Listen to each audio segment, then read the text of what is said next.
அனைவருக்கும் வணக்கம். இந்த வீடியோவில் என்ன பார்க்க போகிறோம்னா, இதுவரை சிவன்மலை ஆண்டவன் உத்தரவு பெட்டியில் மாற்றப்பட்ட பொருளால் நல்லது நடந்ததா கெட்டது நடந்ததா என்பதை பற்றிய சுவாரஸ்யமான தகவல்களை தெரிஞ்சுக்கலாம். வீடியோவை ஸ்கிப் பண்ணாமல் முழுசாக பாருங்கள்.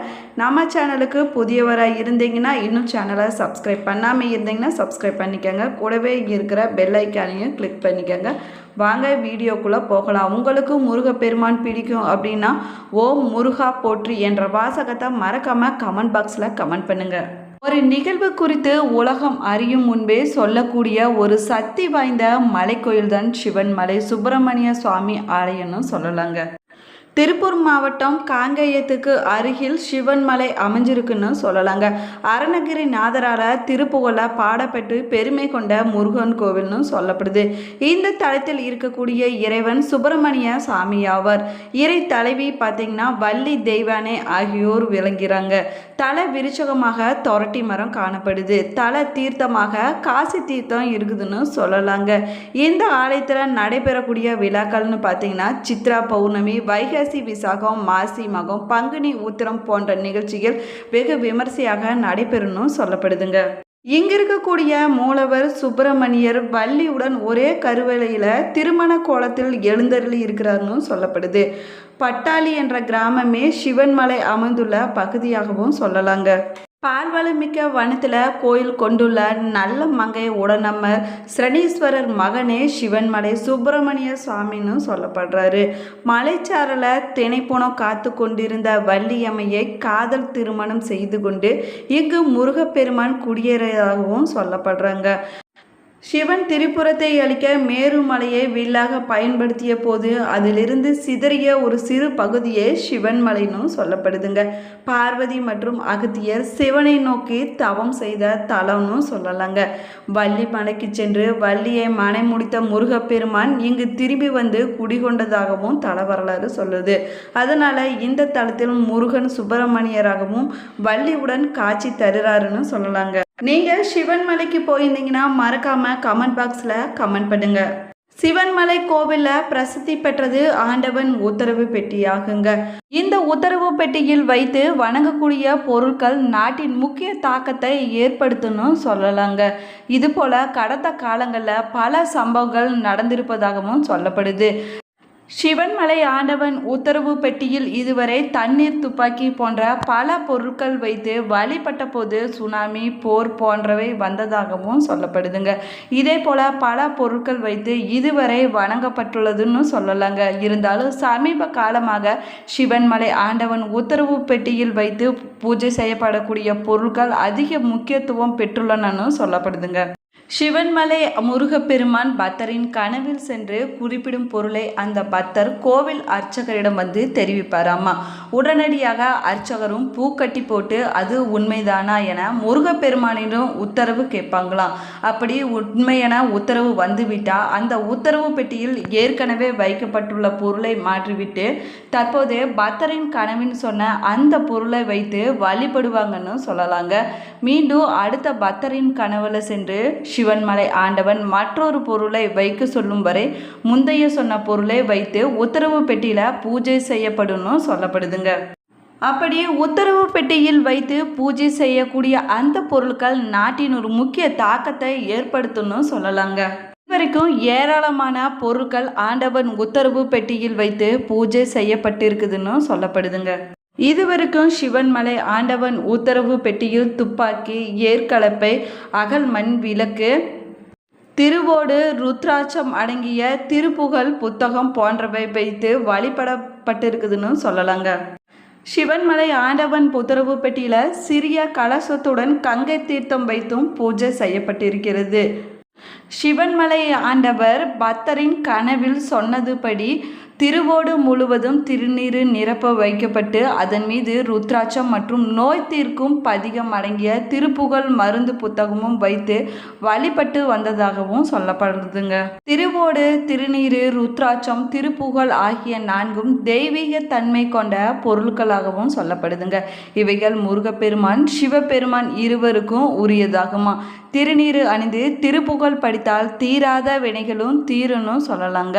இதுவரை சிவன்மலை ஆண்டவன் உத்தரவு பெட்டியில் மண், துப்பாக்கி, ஏர்கலப்பை, ரூபாய் நோட்டு, நோட்டு புத்தகம், சைக்கிள், அரிசி, மஞ்சள், இளநீர், தங்கம், சர்க்கரை, கணக்கு நோட்டு, பூமாலை, இரும்பு சங்கிலி, ருத்ராட்சம், 2 இளநீர் என பல்வேறு பொருட்கள் வைத்து பூஜை செய்யப்பட்டுள்ளதாகவும் சொல்லப்படுதுங்க.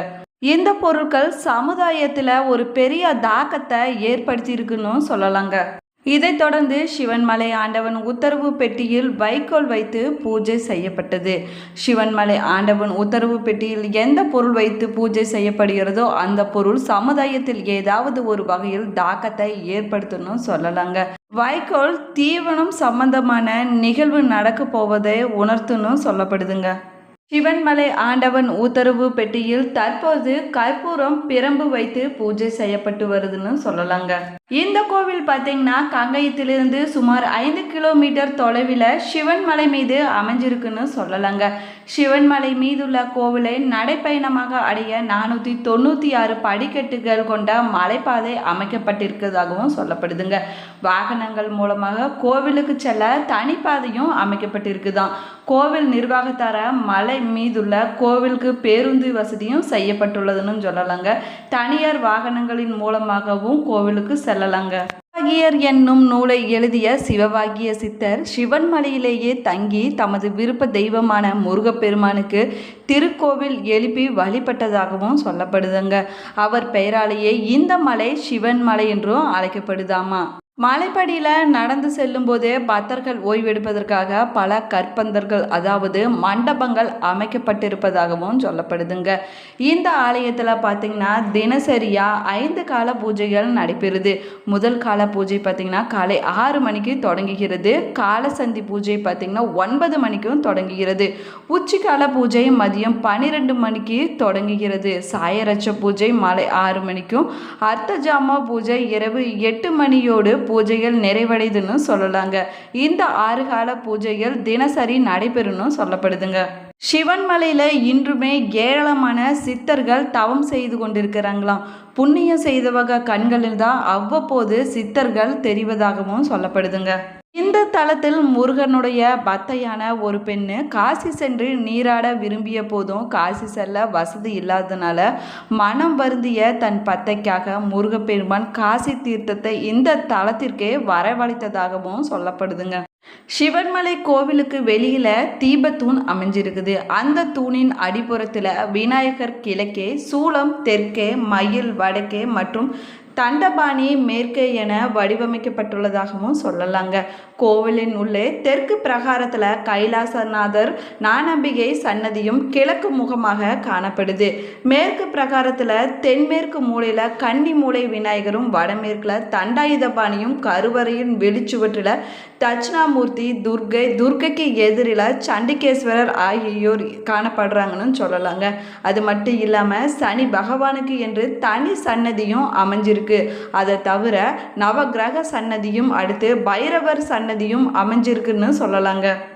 பிரகாரத்தை சுற்றி வந்தால் கொடிமரம், மயில் வாகன கருடு, பலிபீடம் கடந்தால் சுமூகர் சமேதக துவாலபாரர்கள் அடுத்து உள்ள கருவறையில் சுப்பிரமணிய சுவாமி வள்ளி சமேதராக காட்சி அளிக்கிறாங்களாம்.